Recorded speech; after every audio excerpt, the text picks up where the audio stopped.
Hey everybody, 'tis I, KMO, here in the Fact TV studio. That's Falls Area Community Television. Glorious facility. I've made not as extensive use of it as I could have. Why am I speaking of it in the past tense? Well, this is my last restream, my last live stream. Restreams for the chat. Moving on, going to Arkansas. Hey, let's look at the map. So I have to leave some room here at the end because special request from Hikane. My final performance here must be a reading. I usually do it for memory, but I'm going to read it just because it's a live stream of The Raven. Alrighty. This is where I am.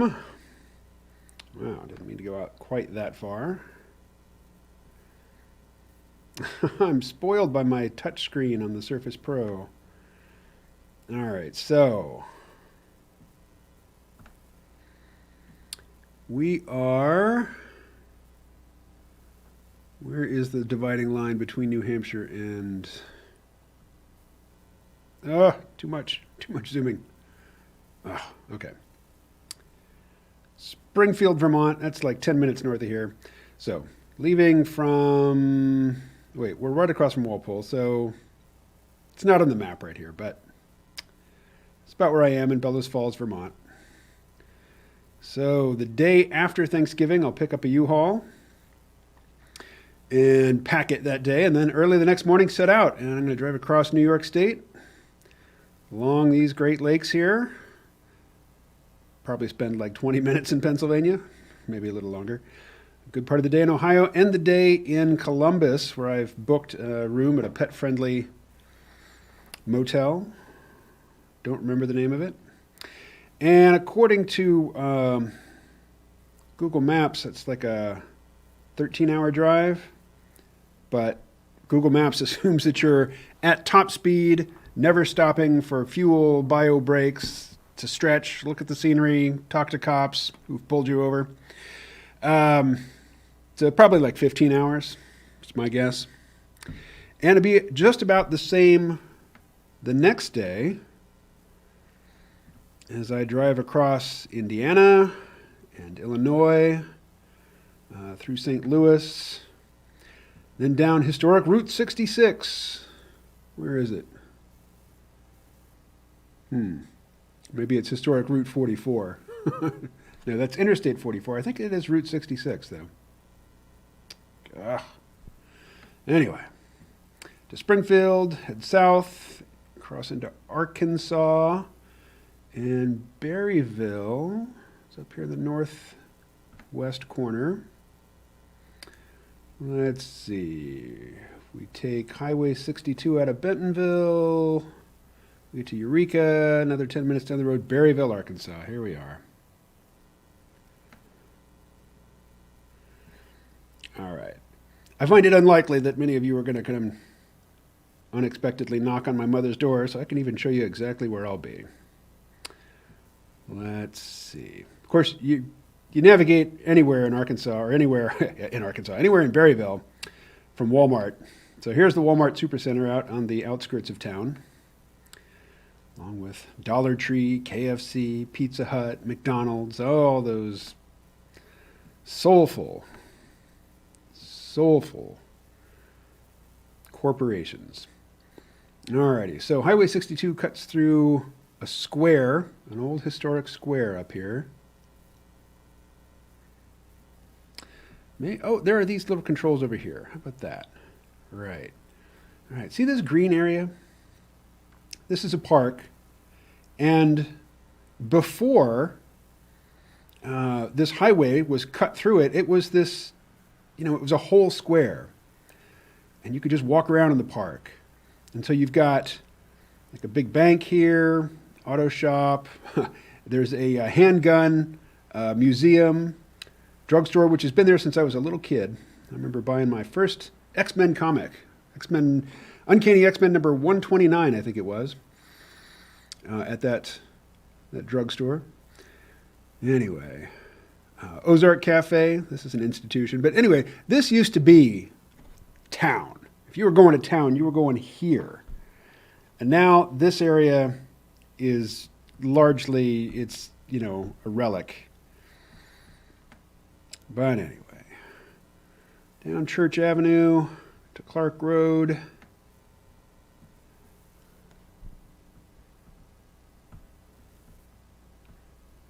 That's my mother's house right there. The bend in Clark Road. So let's jump on over here to the satellite view. See all this brown? This is mud from where the cattle come right up to the fence and holler at my mother to come out and feed them. So pretty soon it'll be me. All right, we got stuff in the chat. So Nature Bats Last says, my foot is in the stirrup, hit me. If that's a reference, I don't get it. Let's see.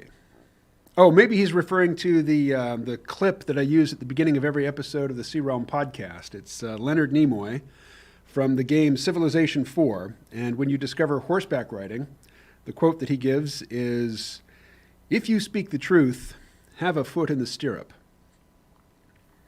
Love that quote.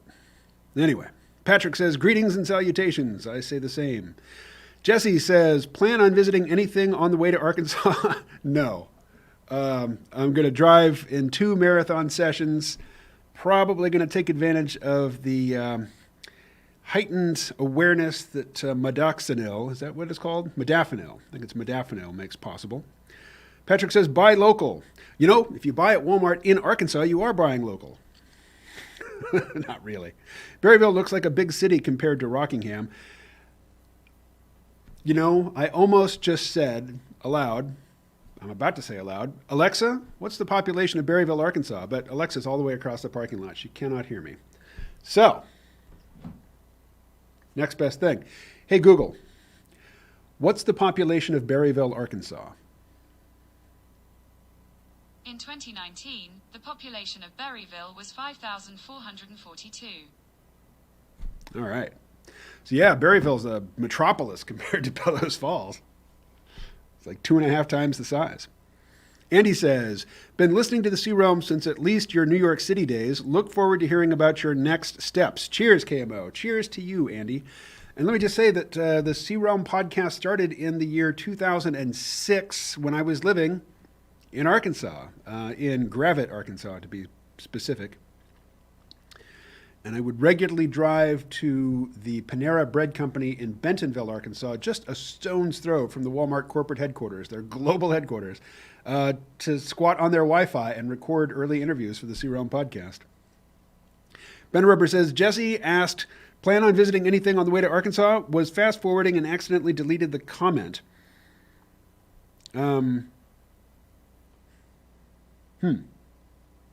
So the answer is no. I'm going to have 2 marathon days with 1 day in a pet-friendly motel in Columbus, Ohio. There are multiple friends of the Sea Realm in Ohio who I could stay with, but, it would be, I'm really pushing it on this road trip. So no time for, convivial chats or grand meals. I'm just going to, lay my head down for 8 hours and sleep at the motel, get up and start driving again. Couldn't undelete it. Stupid safety measures. I don't know exactly what you're talking about, Benny Rubber. Benjamin. All right. What shall I talk about? Anybody have any requests? There was a... check this out. Go back to the map, if you would. So again, here's my mom's house.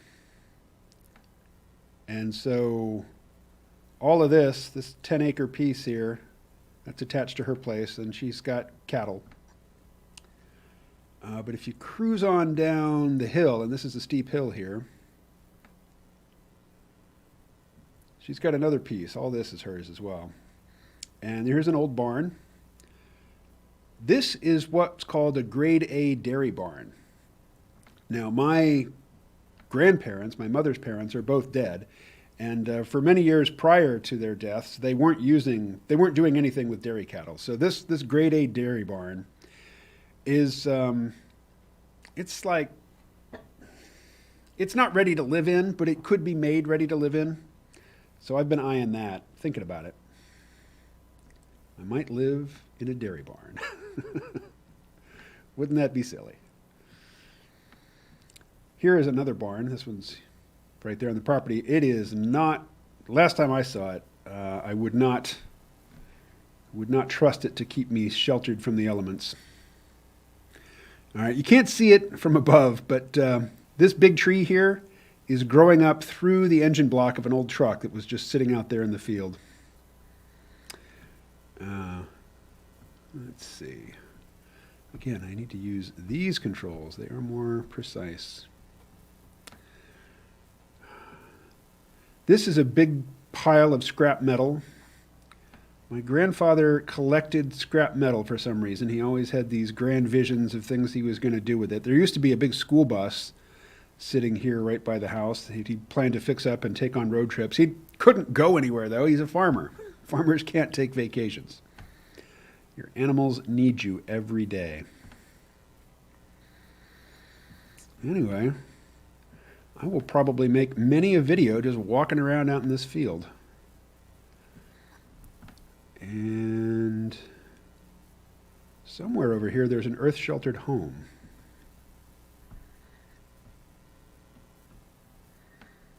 Anyway, look at the comments. Ben Rubber says, let's see. I should back up a little bit. JK says, hey, KMO, planning to move to Asia? I will to Thailand in a couple of years, even considering Philippines. So I'm going to go to the Philippines to get some dental work done and to meet Rose in person. And then once we've met in person, I can apply, she can apply for a visa to come here. Not here to Vermont, but to Arkansas. But I can't bring her over on a fiancé visa if we've never actually met. So I've got to get over there. Andy says, Ben Y?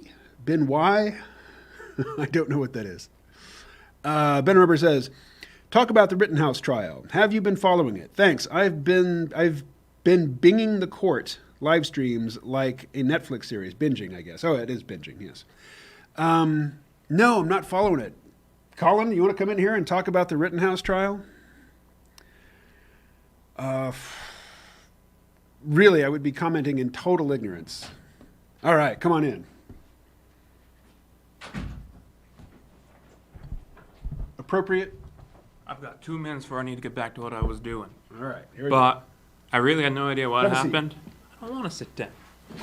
I had no idea what happened until I started seeing clips of the trial. Full disclosure, did not watch the entirety of the trial. I have a job. And also didn't want to. But yeah. Surely you were more engaged with the social, political angst around this. I'm just not paying attention. It is like the clearest case of self-defense you will ever see. Some people like to talk about white supremacy. It's like one white dude shot 3 other white dudes that were chasing him down. Well, he was supreme. Well, his aim was certainly supreme. Trigger discipline was supreme. All right. No collateral damage, better than most cops. Well, that's pretty much it. It's a very simple case, despite what the media would say. So what are the lefties saying about it? They're mostly just going, Ree! Dude, they like to lie and say he was illegally in possession of the gun, which is false. That charge was dismissed by the judge because 17-year-olds are allowed to carry long guns in Wisconsin, open carry. Right. Long guns being rifles and shotguns, not handguns. They also like to say he crossed state borders with it when, according to the trial, his friend gave him the AR-15 when he got to his friend's house in Wisconsin. They also like to say Kyle isn't from Kenosha. His dad lives in Kenosha. And then, yeah, he ended up getting chased down by, let's see there, one of them was a pedophile.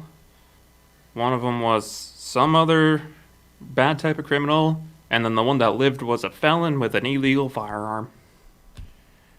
Did the survivor discharge that firearm? Pointed it directly at him while approaching him. I see. After Kyle shouted, friendly, friendly, friendly.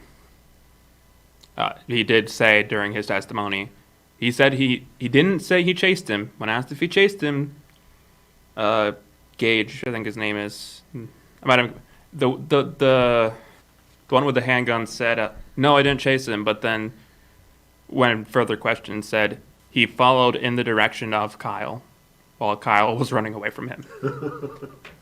And then he also said Kyle did not shoot him until he pointed a gun at him.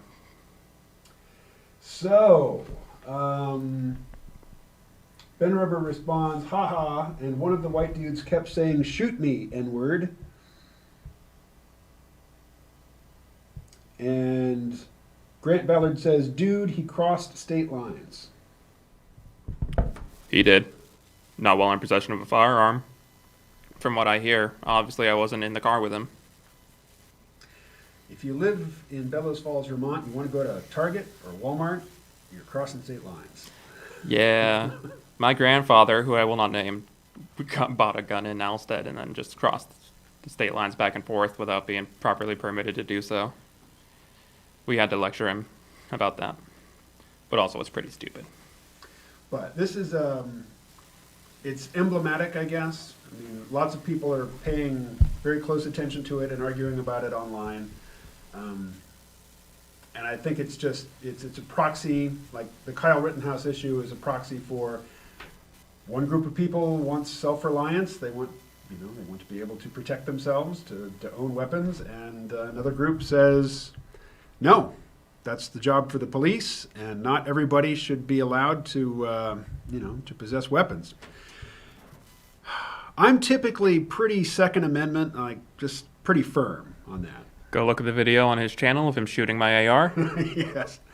But I have to say, I went to get my hair cut a couple weeks ago, and there was, to my eyes, a child in the salon, and he was wearing a pistol on his hip, and he always had his hand resting on the butt of the pistol.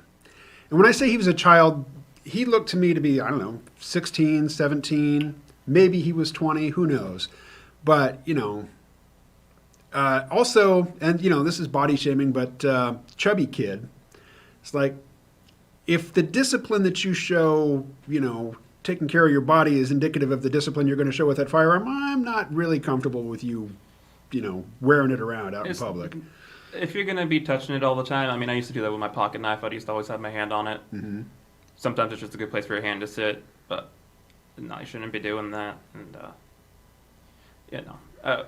you know me, I'm also a big stickler with all the gun safety stuff. I mean, I don't see a big deal unless it leaves the holster. Mm-hmm. If it comes unholstered in public without good cause, then I'm not going to beat you up because you have a gun. But he didn't mention it. I didn't mention it. Nobody mentioned it. I just kind of sat there and silently judged him until he left to go get some sandwiches that his mother had ordered by phone. But whatever. Yeah. I see it, and sometimes like, oh, hey, there's a gun over there. And I'm like, oh, yeah, people can have those. Yeah. It's like, kind of wish I had mine. I don't carry because I live in one of the safest places in the world. So, and for other reasons. But, all right. Well, anyways, I got to go back to work. Yes, this is my final stream from here, so this is your final comment to the audience. If you look at the camera and tell them something. To my friend Paul, I will miss being on KMO's show so I can heckle you. To the guy whose name I forgot that's really annoying, I'm not going to miss you. And to Ben Elber, I never talked to you. I wish I did. Goodbye, everyone. All right.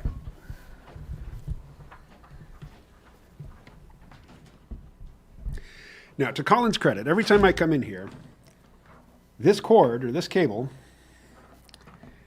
runs right off the desk immediately, so you would never see it. That's how it should be. But live streamer comfort over viewer comfort, I'm afraid, because I don't like it in my lap. All right. So let's back up a little. Andy says, been wondering what your thoughts are on all the shortages happening. I'm in food service at a university, and we're expecting a lot of outs and substitutions for many products we use. This is so weird because I keep hearing about these shortages, but I don't have a car. I live a totally pedestrian existence here in Bellows Falls. I get most of my food, really I get a lot of my food from the drop-in center here in Bellows Falls, but I do go to the grocery store multiple times a week, and there's only one grocery store in town, and I haven't noticed any shortages. The shelves are fully stocked. Jalapenos, pickled jalapenos, disappeared for the better part of a year at the start of the pandemic, but they're back now. So I haven't experienced these. So what to say about them? I mean, from my perspective, the most significant shortage is the chip shortage. And, Peter Zion, he sent out a newsletter today, or, basically a mass email talking about this, linking to a video, showing some stats. And chip manufacturing is a very long process. I mean, it's got a big setup time. It's not something you can rush. And the pandemic really threw stuff off. Other products that are, in short supply, I just don't have any personal experience with it. So, from my perspective, the people that I'm hearing about it from are people who have been, talking about collapse for years. And this is them, they're saying it in the context of, look, see, things are falling apart. I'm like, well, we're still in a global pandemic. Let's not get too deep into that topic because, I agree. The response has been completely overblown, and the response to the pandemic has been far more damaging to all of us, really, than the virus. But, I remember... I can't remember the guy's name, but I interviewed a guy a couple of years. No, it wasn't a couple of years ago. It was actually at the very start of the pandemic, and he was a collapsnik, and he was saying that if civilization is still up and functioning in a year, he'd be surprised, and he would be willing to revisit his collapse views if that were the case. Well, I need to contact him. I need to remember his name first, and then contact him, and say, hey, let's do a follow-up conversation because as far as I can tell, the world's still turning. And the lights are still on, and I don't see any empty shelves, at the real grocery store. I only see that on Twitter. Let's see. So Andy says, I'm in food service at a university, and we are experiencing a lot of outs and substitutions for many products we use. Andy, I can't really speak to your experience, but I do believe there have been disruptions. And in fact, now that not only am I not like seriously on the collapse tip anymore, but I'm probably more skeptical of it than just Joe Average would be. I'm conscious of the possibility of overcorrecting and becoming insensitive or even blind to, the obvious signs of collapse that are coming. But now that I'm away from the collapse narrative, the narrative that I'm pretty much my default narrative for the coming decade is that the 2020s are going to be really hard, particularly in the U.S. and China. Cribbing from George Friedman here, things will get better, in the early years of the 2030s. So, I think hard times and good times are cyclical. And we're entering into a period of hard times. This could be wishful thinking. I could be thinking, well, I'd like to spend my golden years, in the next Renaissance phase, in the next fat of the land, milk and honey phase, rather than the lean times phase. So, I'm willing to do the lean times things in my 50s and 60s. Who knows? Who knows what the future holds? Not me. All right. Grant says, oh no, we already did that. Ben Rubber says he worked and had multiple relatives in Kenosha. Sounds like he grew up there a good bit. So why is this relevant?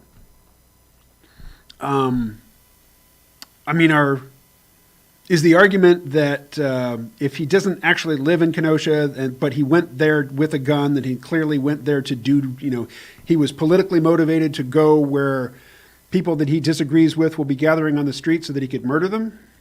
Is that the narrative?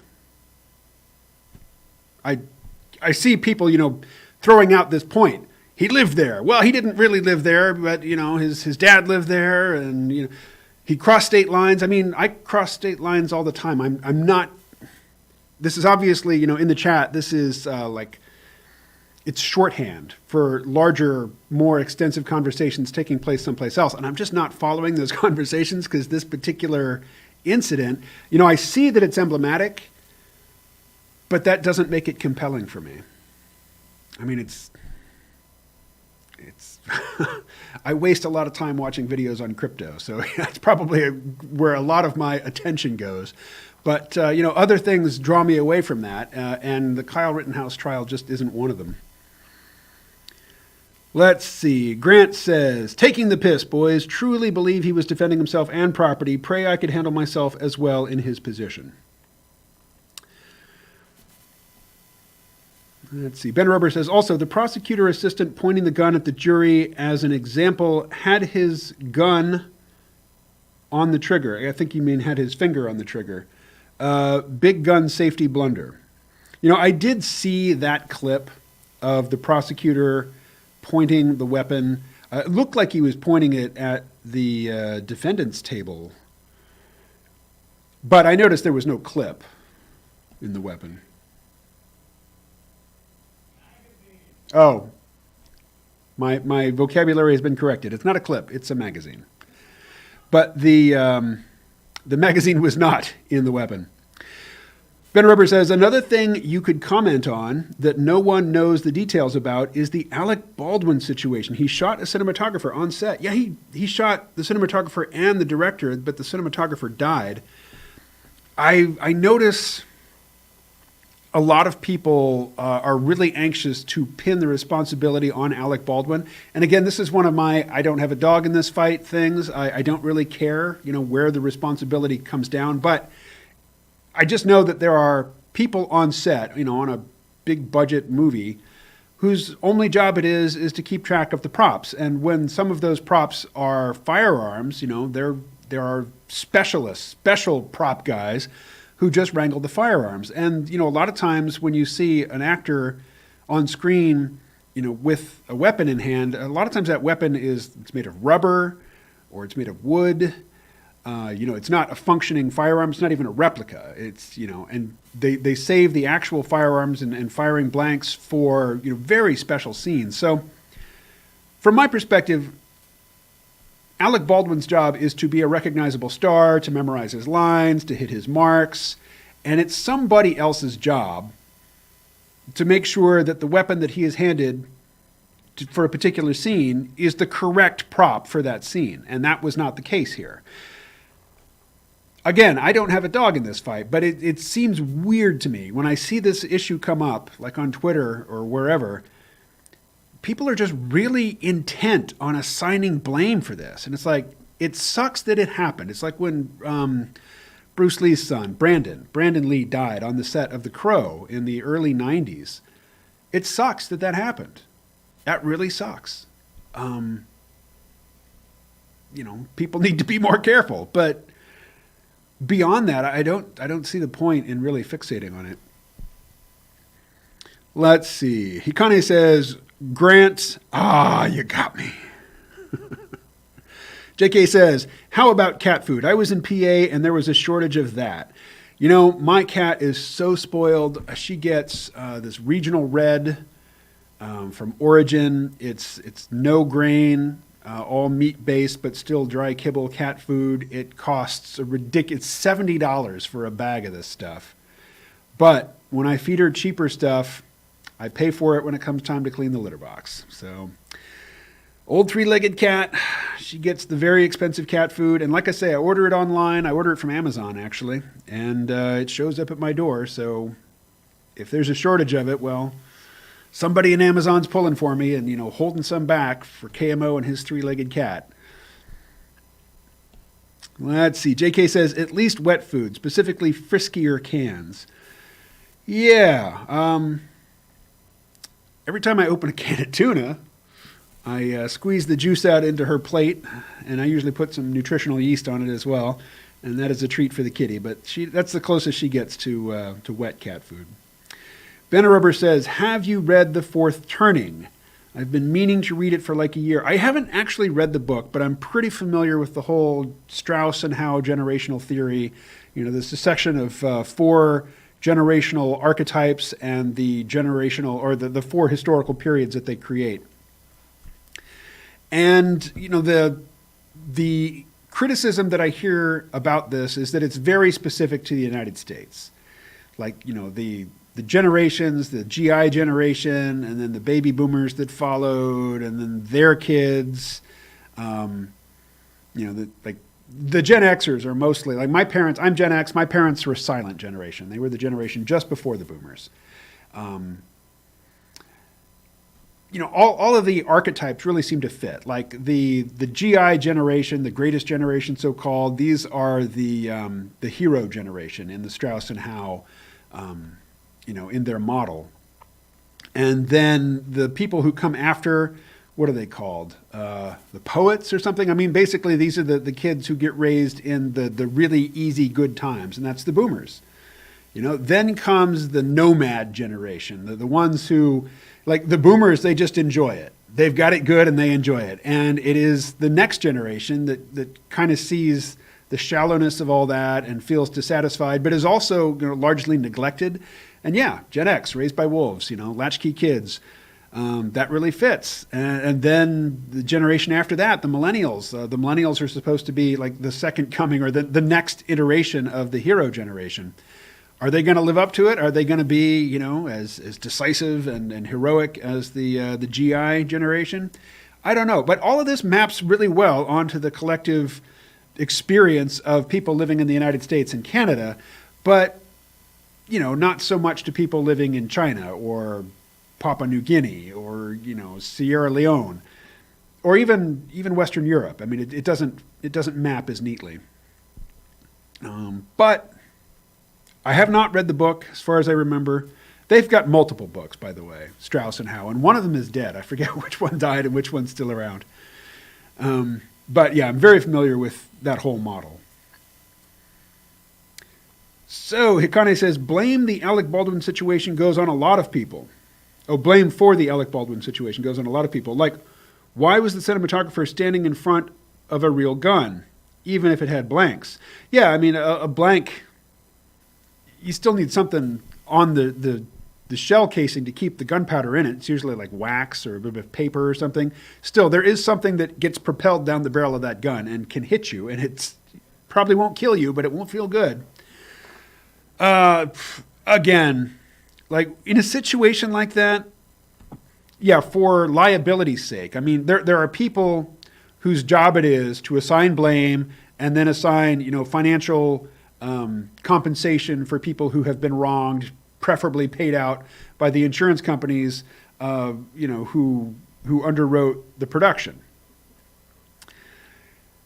But those are all specialist roles, and I just don't understand why, not everybody, but so many people think that they really have to have an opinion on this, and they're going to go and school themselves on the very specific procedures of gun safety on a Hollywood set and the legal proceedings around it in order to, be fortified in their position when they render judgment on this celebrity. It's like, why do you care? Why do you care about this? Particularly Alec Baldwin. He's such a lefty. I mean, Alec Baldwin to me, he's been fat for a long time. I remember a time when he was good looking. It's been a long time. But he spent all of the Trump years doing this absolutely, over the top caricature, just a very mean-spirited caricature of Donald Trump on SNL. I mean, to me, that is Alec Baldwin, the Alec Baldwin of contemporary America. He's a solid standard bearer for the woke left. You don't want to be, if you're on the woke left, the most dangerous people are also the other woke lefties, because they do tend to turn on whoever seems vulnerable in their own ranks. Maybe that's what's going on here. He just seems vulnerable, and it's just the impulse of that tribe to eat their own. It's bizarre to me. The fascination over this issue is bizarre. Let's see. JK says, so you were thinking of moving to Puerto Rico. Any preferences to move to other places other than Arkansas, even after if Rose decides to join you? On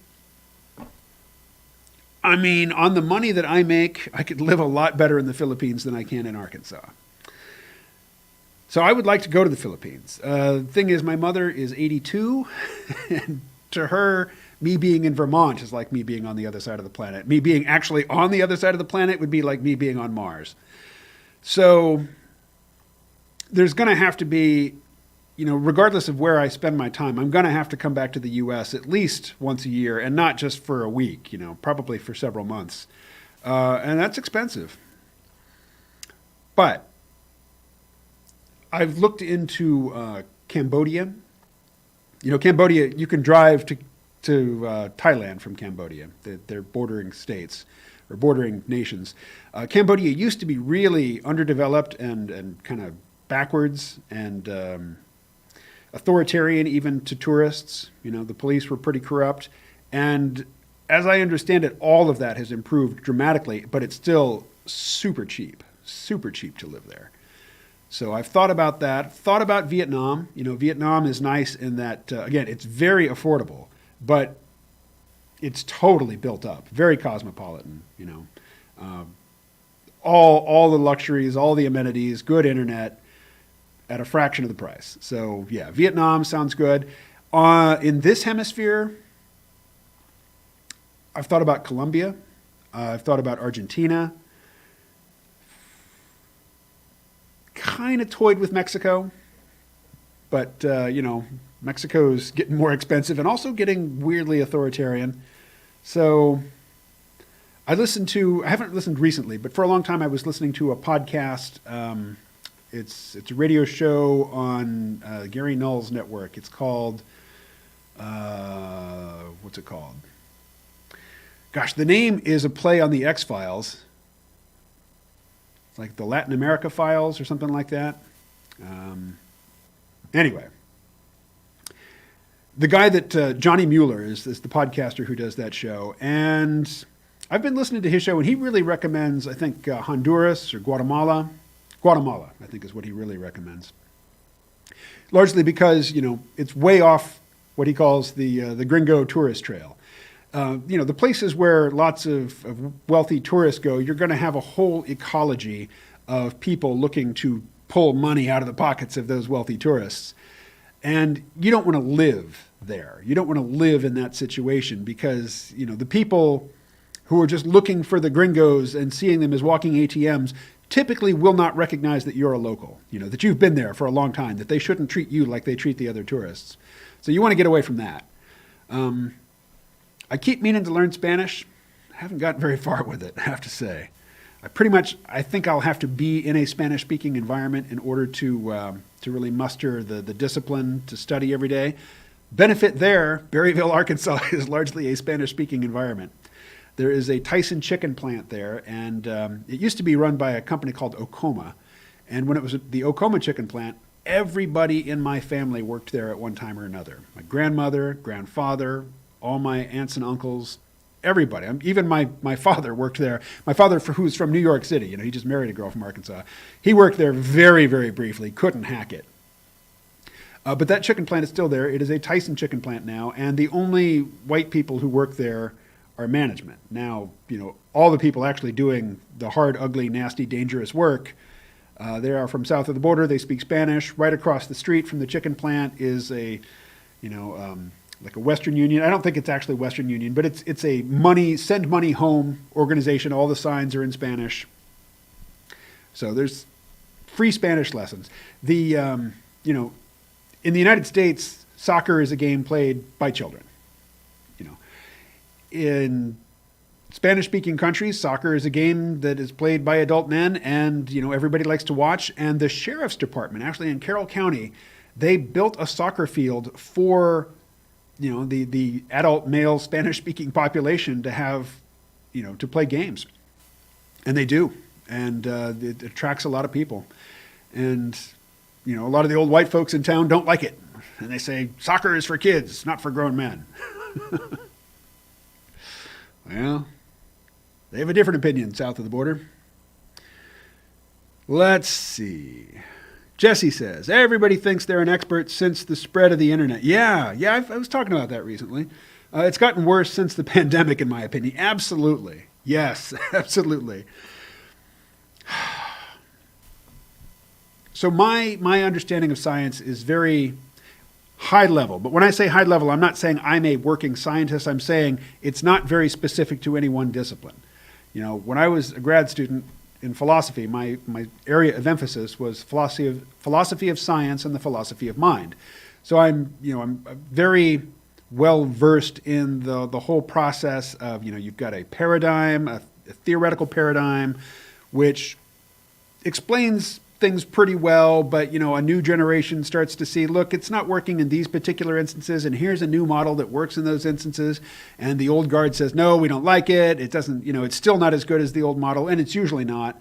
And who was it who said, funeral by funeral theory advances? Eventually the people defending the old paradigm, they die off, or they retire, or whatever, and a new paradigm arises.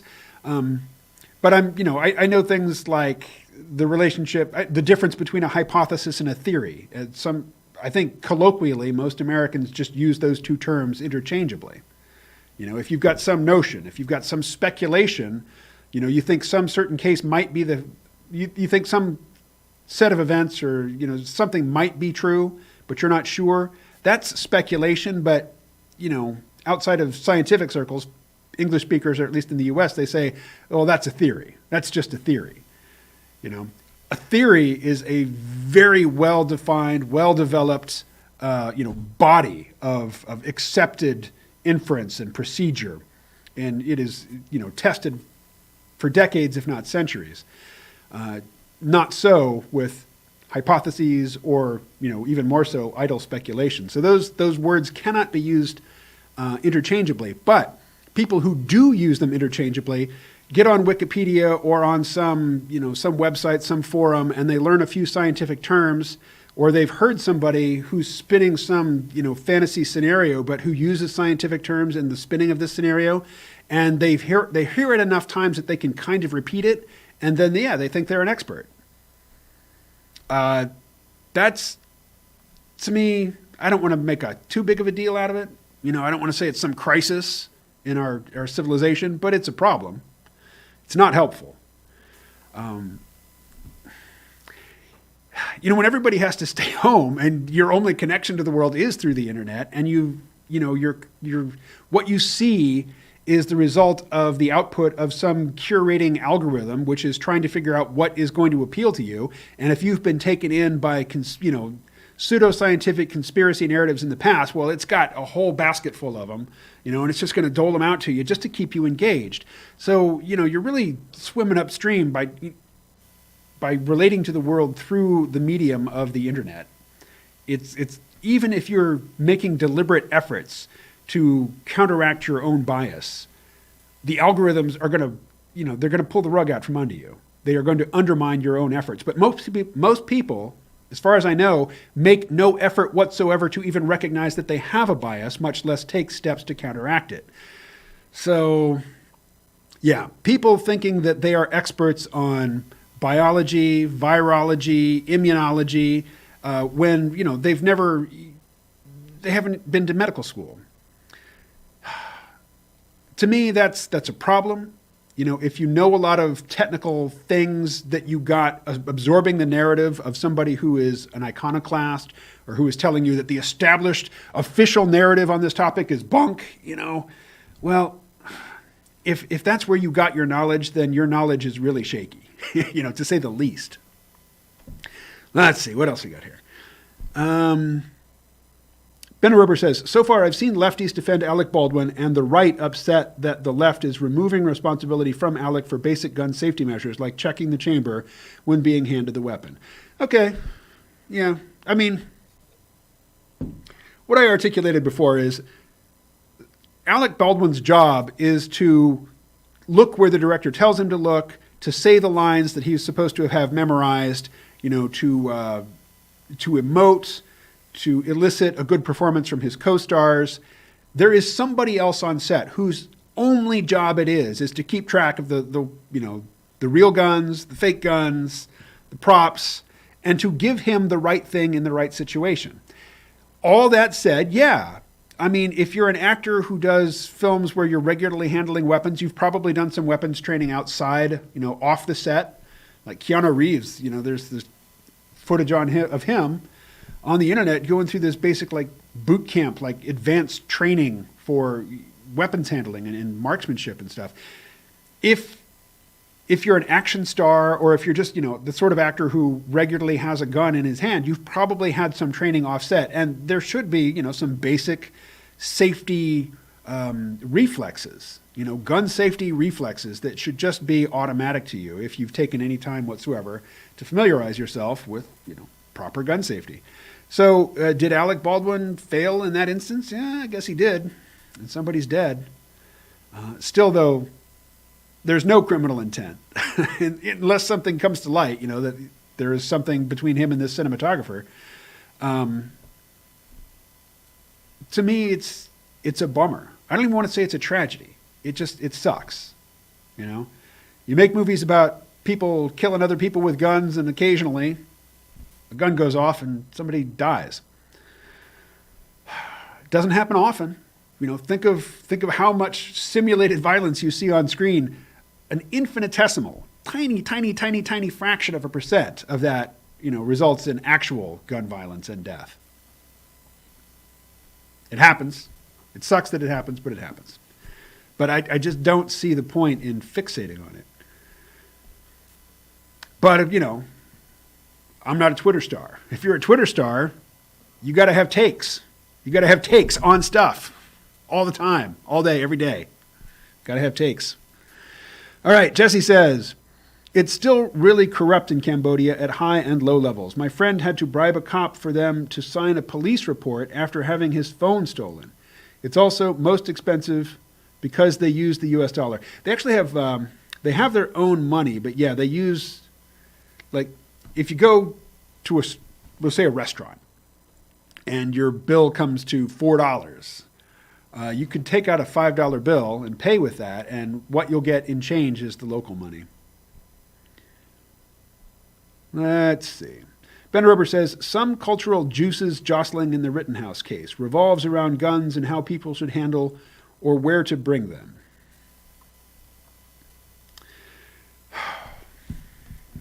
So, it seems to have died down a little bit in 2021, thank goodness. But in 2020,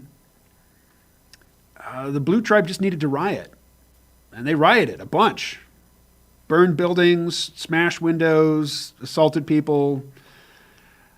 And some right-wingers, young, full of what young people are full of, decided they needed to go out there and do battle with them. If you go to a place where you have confidence that people you highly disagree with will be assembled, and you're going there in the company of people, with feelings similar to your own to confront them, I don't want to say you're an idiot and you deserve what happens, but you are voluntarily entering into that situation when you don't have to. You are not compelled to go and confront your ideological opponents in the street. And I don't see any benefit in doing so. If they're out there by themselves, chanting their slogans, doing whatever they're going to do, they might look sympathetic to people who agree with them. They will look like idiots to everybody else. But if you go and confront them, well, people get shot. People get beat up. People get, they sustain injuries that will be with them for lives, or they get killed. It's unnecessary. There's no good reason to do it. So I'm not pointing a finger at Kyle Rittenhouse here.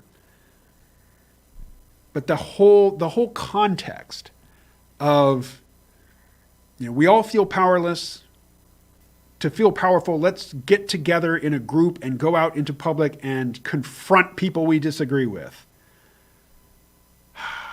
Nothing good is going to come of that other than the powerful feeling you're going to get from it. This is the exact same high that people are seeking when, they go to a soccer game, or as they say in Europe, a football game. They get really excited, particularly if it's in a city where they don't live, like they've traveled to a different city to see their team play. And, the match ends, but they're still all keyed up and really, there's a group solidarity. There's like an egregore. There's a group spirit that emerges in this situation. You're there with your mates. You all love the same team. You're all drunk and you're all really hyped up on adrenaline. And you've got this sort of feeling of group power. Well, you better go and flip over some cars and set some fires and break windows. To me, if you do that in the name of Black Lives Matter, or if you do that in the name of fighting critical race theory, I don't care what side you're on. If you go and engage in that sort of activity, to me, it's like masturbating in public. You're stimulating your neurology with bodily action because it gives you a good feeling. But there are some things you shouldn't do out in public. There are some things, they're not a sin. It's not a problem that you do it, but you should probably do it at home, and don't take it to the public square. So, I quote, who was it? Tybalt? I think it was Tybalt who got killed in Romeo and Juliet in the duel. And as he's dying, he says, a plague on both your houses. That line comes out of my lips a lot. But in this instance, that's too strong. I don't want both of these ideological groups to die of plague. I just want them to get a little bit of perspective and grow up a little bit, which they will. They will.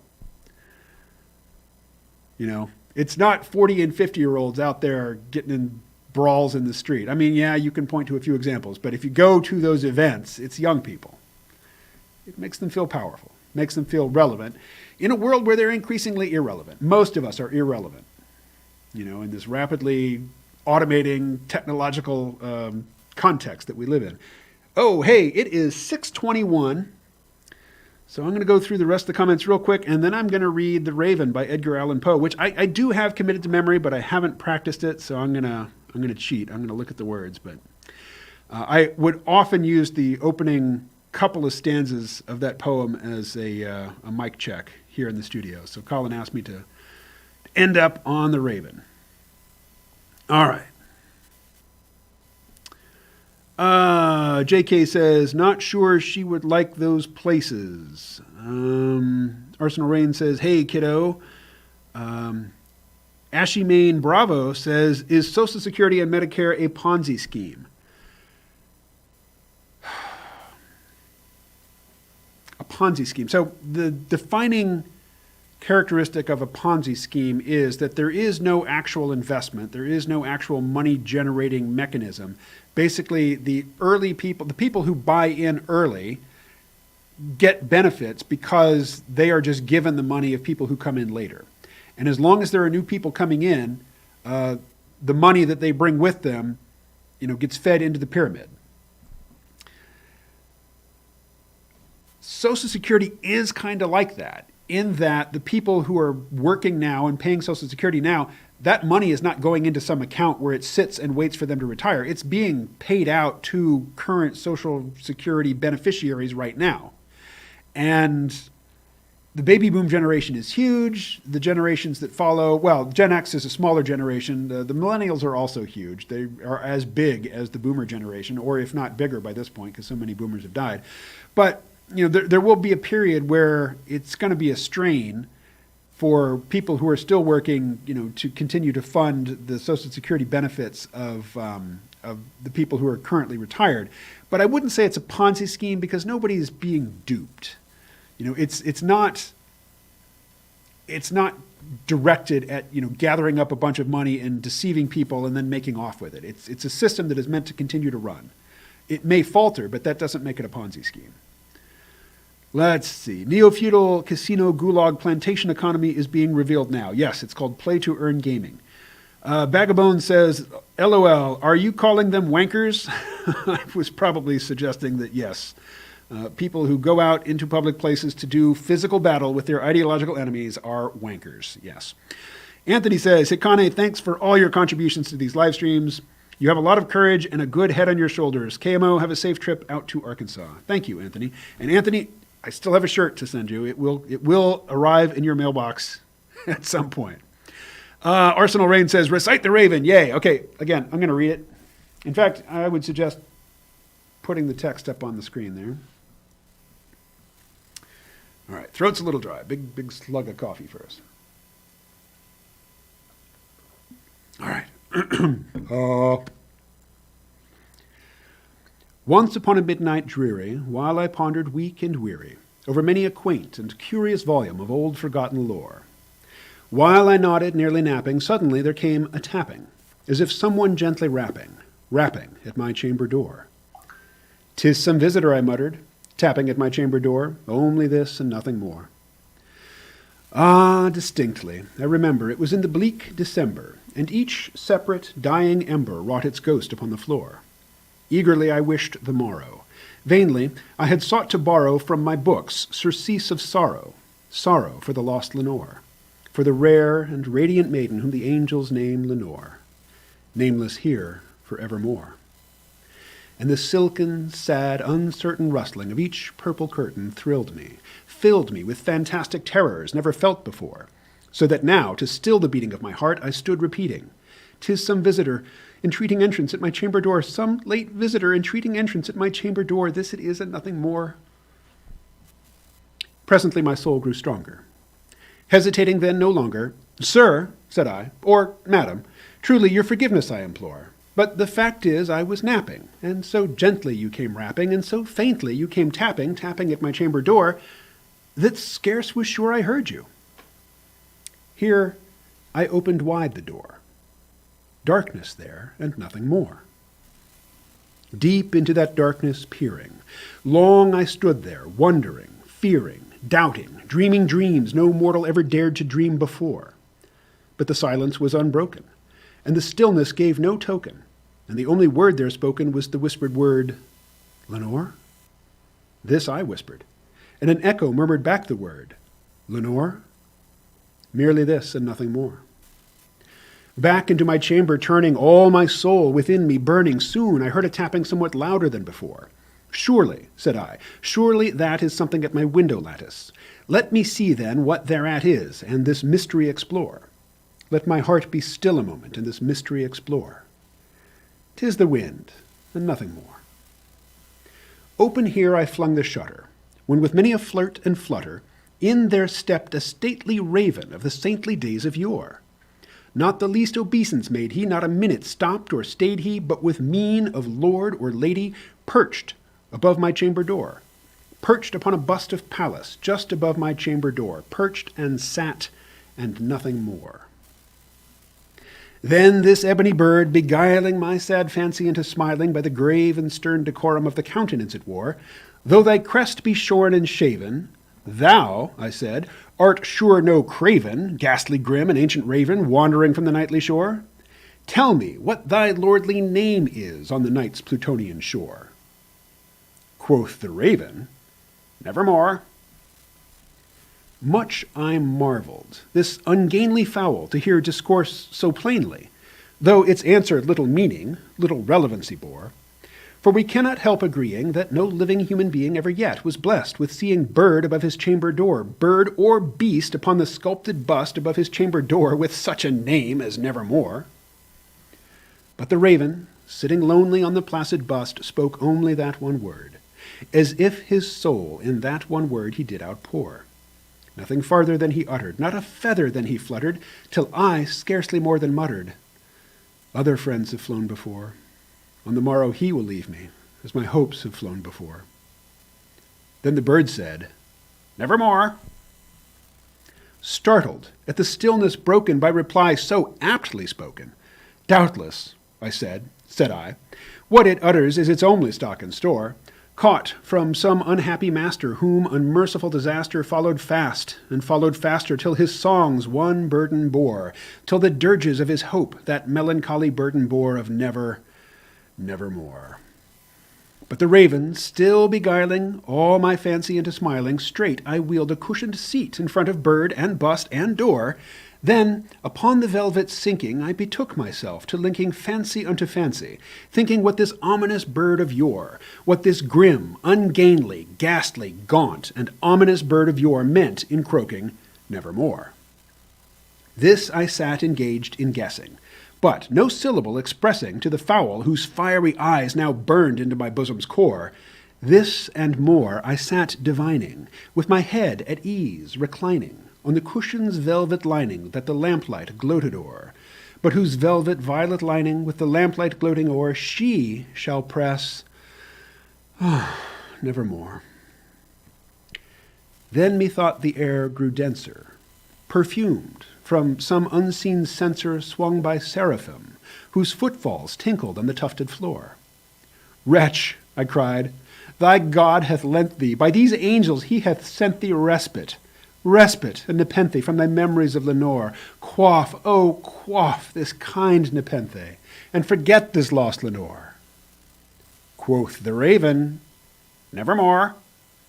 Prophet, said I, thing of evil, prophet still, if bird or devil, whether tempter sent or whether tempest tossed thee here ashore, desolate yet all undaunted, on this desert land enchanted, on this home by horror haunted, tell me, truly, I implore, is there balm in Gilead? Tell me, I implore. Quoth the raven, Nevermore.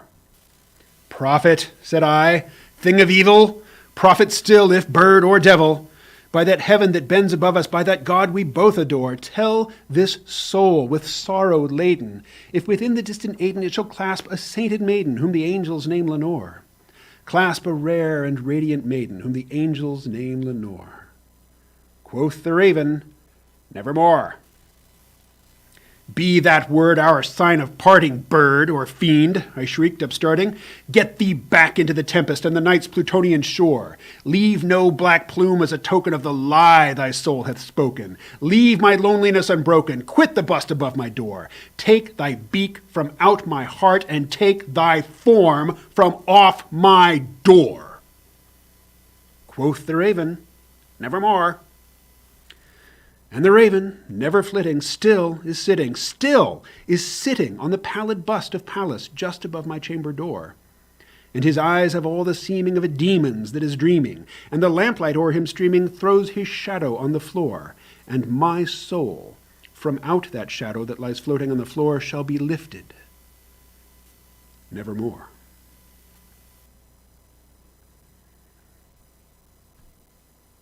There it is. The Raven. All right. We're done, folks. Thanks for joining.